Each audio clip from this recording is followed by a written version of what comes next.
Alhamdulillahirabbil alamin wassalatu wassalamu ala alihi washabbihi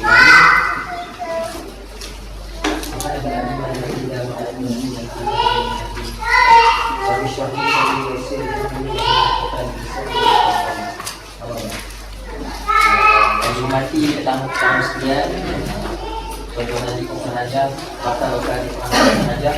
Assalamualaikum warahmatullahi wabarakatuh. Pertama kali saya terima kasih kepada Dr. Bomba pada sudi hati hari ini. Ada sedikit kesulitan logistik mungkin kita rasa sebab pertama hari ini agak ramai sikit daripada sesi yang lepas.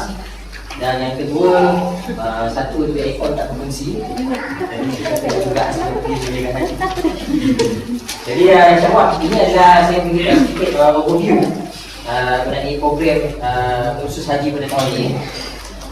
Yang pertama ni kita dah buat sesi pertama, modul pertama ini ada juga modul pertama juga, tetapi sesi kedua, sesi ulangan. Kemudian iaitu manasik haji, ya, ibadat-ibadat haji. Dan kemudian insyaAllah pada minggu hadapan kita ada satu sesi saja, di mana kita ada penceramah liputan dari rakan-rakan kita sendiri yang sedang mengerjakan haji. Modul kedua, persediaan haji. InsyaAllah dia akan diadakan di clubhouse dalam kompang dia juga, dewan yang sebelah sana. Waktu insyaAllah, waktu dan tempat di sana insyaAllah. Itu di minggu hadapan.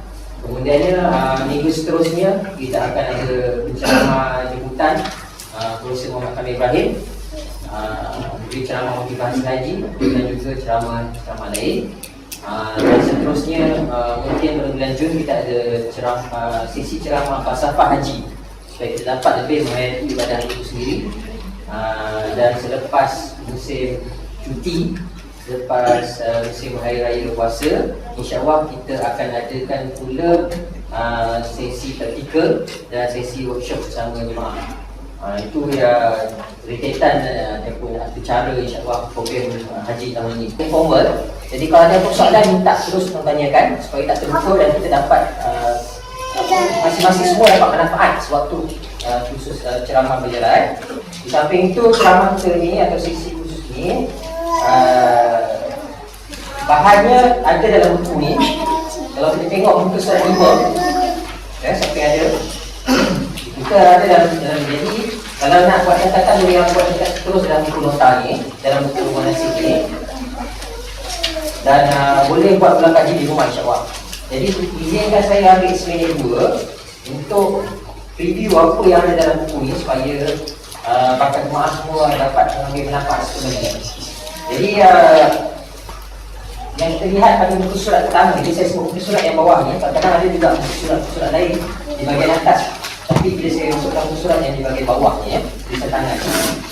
Muka surat pertama adalah salah satu muka surat yang berwarna, ya, yang lain semua hitam putih. Adalah terkait ibadah haji tamattu. Ini yang insyaAllah tuan-tuan dan puan akan kerjakan, iaitu ibadah haji tamattu.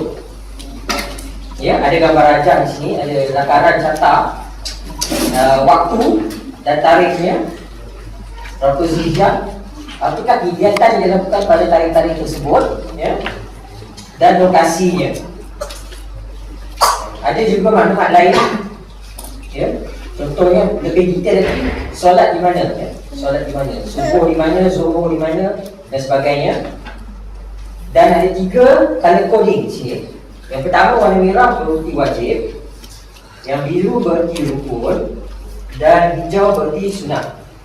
Okey, jadi itu surat yang pertama, ada color. Ini saja yang ada color. Kemudian tu dia memberi gambaran mengenai haji tamattu. Siapa yang kurang berselera dengan ni boleh gunakan flowchart yang seterusnya, surat seterusnya, ya. Ini menggunakan flowchart haji tamattu daripada B4 sampailah pusing naik atas balik sampailah ke bawah bidak selesai.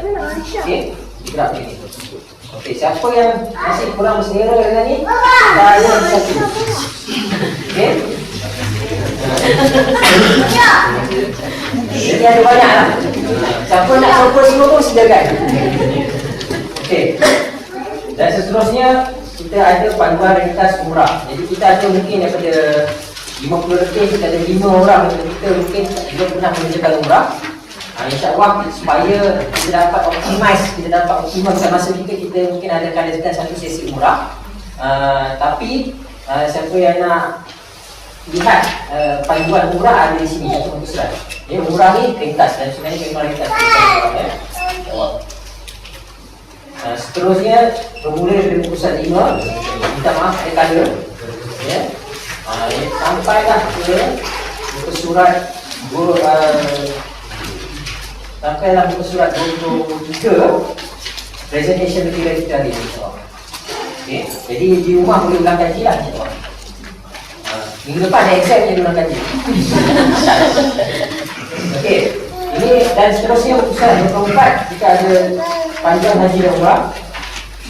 Dia agak susun ni, saya ambil saya letakkan di sini. Jadi kita lihat beda-beda muka surat yang apa yang ada. Pengertian talbiyah, rukun dan wajib haji. Sebagai daripada perkara ni saya tak perlu sebutkan sebab kita boleh buat sendiri. Ya. Dan sebagainya, hukum di Arafah, sebahagian panduan sedikit misalnya, apakah pengertian tawaf. Ini ada gambar Raja Kaabah di sini, ya. Sa'i, yang ini agak penting, iaitu muka surat 23. Larangan-larangan dalam masa ihram, ada disebutkan 13 larangan dalam ihram bagi siapa yang tak pasti ini. Dan kita akan sebutkan ada waktunya, sewaktu kita mengerjakan haji, kita akan terlepas dari 10. Ya, kita akan terlepas dari 10 ni. Kalau umrah kita dah habis, selesai umrah, kita akan terlepas dari semua 13 ni. Tapi haji ada waktunya, kita akan terlepas hanya 10. Jika di bawah ni belum lagi. Okay. Dia hanya letakkan bawah kategori hubungan jantina. Hubungan jantina belum lagi.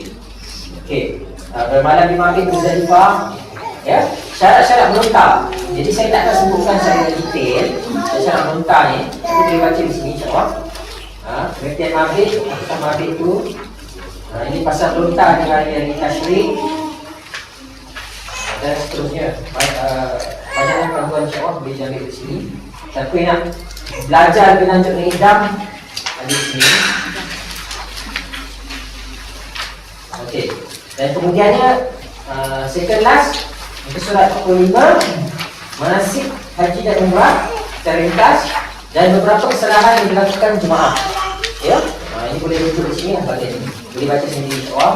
Apakah kesalahan-kesalahan kita boleh elakkan? Jangan buat buat dalam buku ni kita buat kan. Kena elakkan ya. Dan seterusnya bahagian belakang sekali adalah cara pertama hadis selepasnya pada muka surat 70 ada haji dan umrah seperti Rasulullah. Siapa nak mengembara secara minda bersama Rasulullah mengerjakan haji, bolehlah lihat muka surat 70 ni berserta banyak dalil-dalilnya. Kalau rasa saya bagi penjelasan salah, boleh tunjuk sini. Betulkan saya balik. Ya. Muka surat 70 agak detail, agak rinci dulu. Saya ingin rajin nak baca insya-Allah. Dan akhir sekali dia sampai muka surat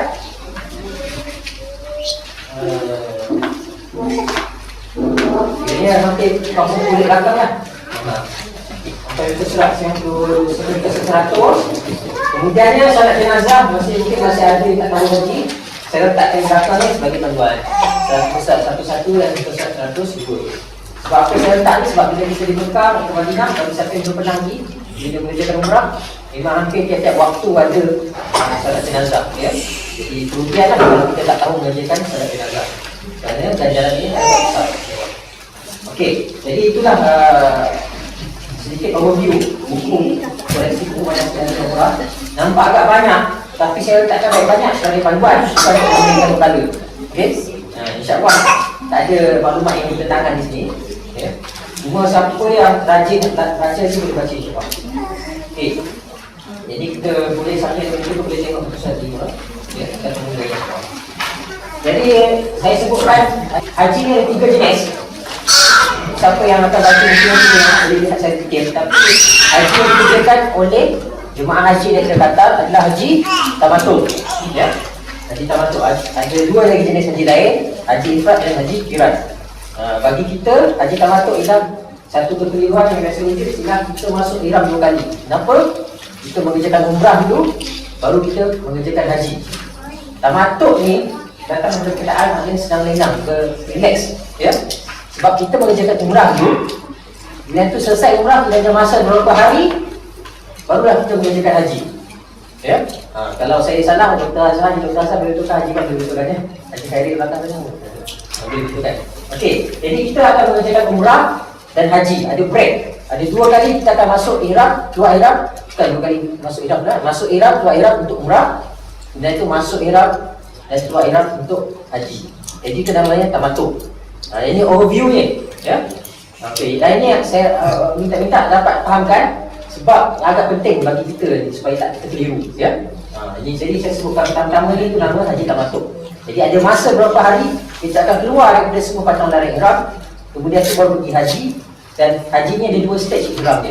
Pertama keluar daripada 10 daripada patang larang ihram, kemudian tu baru ada keluar daripada semua patang larang ihram. Jadi umrah, haji, dan ada masa berapa hari itu pergi ke masjid saja biasanya, ya. Tak ada aktiviti khusus bagi ibadah haji. Okey, ada break sana. Jadi itu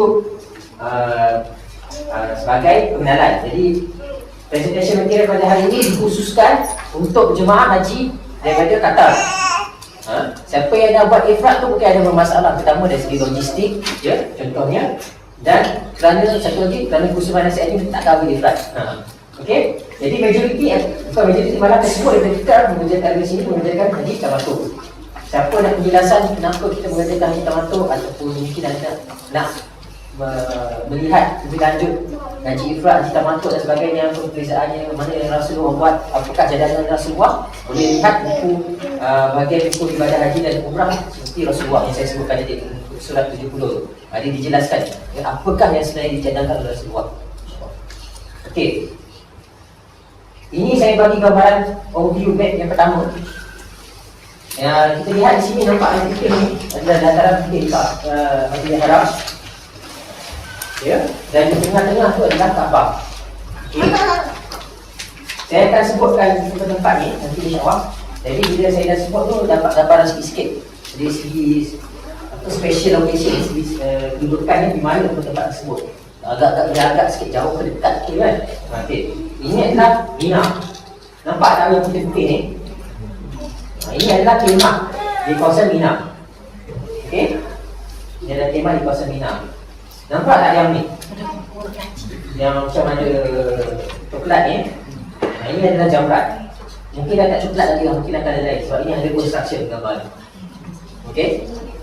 Yang bertingkat. Jadi di sini termasuk Mina juga. Jadi ini adalah kawasan Mina. Ya. Jadi bila ada Mina tu ada 2 aktiviti utama. Ini gambaran saja, ya, supaya bila kita masuk secara khusus dah dapat tangkap gambar kasarnya. Mina ni adalah tempat kita bermalam, khemah, kan? Dan juga tempat kita melontar. Ya. Okey. So far okey.